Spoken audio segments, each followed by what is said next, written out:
Hey everybody, welcome to Phoenix Homes for Sale. Today we're touring this beautiful house in Tempe, Arizona. As you can see, this house has pretty much been remodeled from scratch. A lot of the homes in Tempe, Arizona were built in the 1960s to 1980s. So I'm really excited to go in here and see this home. As you might know, and I mentioned in other videos, I'm currently remodeling my house, and so I'm putting that up for sale hopefully in a month or two. So I keep on coming to homes like this because my house is about the same size and model, so kind of just stealing ideas. So let's jump in and go check out this house. Just some quick stats about this home. It is 4-bedroom, 2-bathroom, was built in 1972, and is 1,953 square feet. So I really like how as you walk in, just a very large living space area. And really this wall is the whole reason I wanted to come to this home in particular. This really does stand out. I've heard a lot of advice when trying to resell your home is if you really want to get top dollar, you kind of do everything up to everything that you would expect in a home for sale, like painting, and then you do the floors. But really you want one item that really stands out. And I think that was the goal with this wall. So as you can see, they built in this heater, and it just looks very, very nice. So obviously this is like an electric fireplace. So it puts out heat, but it's not actual wood, right? It's just like a simulated electrical fire, but it looks really, really nice. I like the effect. And then that wall with the diagonal stripes going up and down it look awesome. Here we have the kitchen. So as you can see, they went with this island. I really like how they implemented this island. So you can see that it's quartz. I believe that's quartz.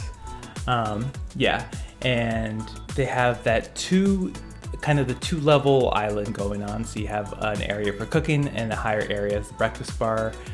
Over on the other side, you have a lot of kitchen space, cooking space, prep space for when you're actually preparing a meal. And then you have a good amount of shelving space. I see a lot of people struggle with that top portion of shelving, and so they put shelves at the very top. Those are so hard to reach. It's kind of ridiculous to have them, in my opinion, unless you're like 8 feet tall. Nice stainless steel sink though, and then you have one of those newer handle faucets. Those faucets are have a spring in it so that they're really, really flexible. Really like those. Yeah, you see those top shelves that I'm talking about? Those are so high up that I really just prefer if people just leave it empty, or just leave it in empty. A lot of people think it looks weird, but I think it's fine. And so you have stainless steel appliances, new fridge, new range over here. Yeah, I really like this. And then this house has electrical running through it. I didn't mention, I think I did. This house was built in 1972. Yeah, so basically they retrofitted everything in this home. They probably had to tear down some walls. So that's probably another reason, since they were already redoing walls, they made that huge accent wall. That's why a lot of times in homes like this, you'll actually see that, oh, I like this space, this side space area. This actually makes for a very good, so this is behind the garage, directly behind the garage. And I like how they've made this like a little living room area. And if you throw some actual human-sized couches in here, I think this would actually be a very nice sitting lounge area. I just noticed that these would fit one person kind of comfortably, and then 2 people would not be able to fit very comfortably there. Here we have the garage. Let's go take a quick look at it as soon as I figure out how to unlock this. So not much to point out here. Pretty standard garage, except I think they have redone the floors. Let's see if we can, yeah, they've redone part of the floor. They've at least repainted it a little bit of a darker gray, it looks like. Okay, so yeah, not much to see in this garage. Pretty plain. This house was selling for $500,000 in Tempe, which is actually a little bit on the higher end. So that's about $250 per square foot, a little bit over, and I think that's a little bit high. But it probably will sell. I saw a lot of interest in this home when it oh, check out this built-in cabinet. This is cool. This is some extra cabinet space just built into the wall. This would be right as you enter, one of the first things you see. So a lot of times I'm guessing you would see keys. Oh, that's a coat rack right there. So you can see that it's kind of built in as like almost like a closet of sorts where you can probably put your keys, all that jazz. All right, we'll go pretty quick through these bedrooms. All right, so let's start off with the master bedroom.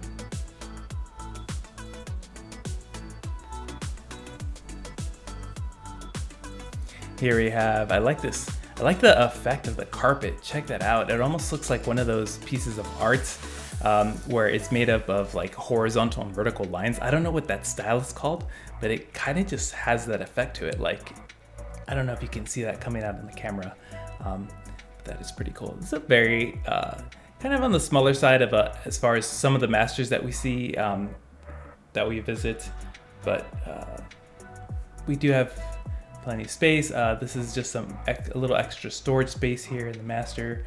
You saw that closet. Here is the restroom. So you have the same flooring all throughout this house, which is kind of nice, except these plank type of, I like the vanities, I like the mirrors, I like the lights, but like whenever you see these planks inside a restroom, it does give me a little pause because sometimes it's really hard to get that waterproof combination when you're using the planks and when you're using normal trim. The best combination is when you can get tiles to start on the floor and then continue on. Oh, check out this water faucet. This is one of the cooler things I see. So there's 3 modes of operations on this. You can see that the first button I hit turned on that wand. The second button I hit turns on these kind of forward shooting like guns, the 4 guns right at you, right? And then this third button will then turn on kind of the normal faucet from above. So that is cool. This is one of the cooler shower faucets that I've ever seen. So you have the wand, you have the forward spraying shooters, those 4 shooters that I just showed, and then you have the normal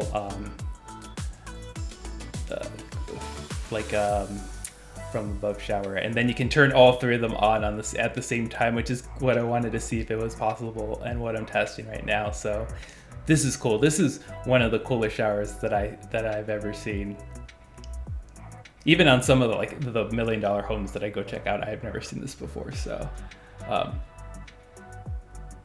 that's pretty cool. I really like how they did the tile. They did that classic subway tile in this restroom. You'll notice though that they went with a really dark route, which really does make that subway tile pop a lot.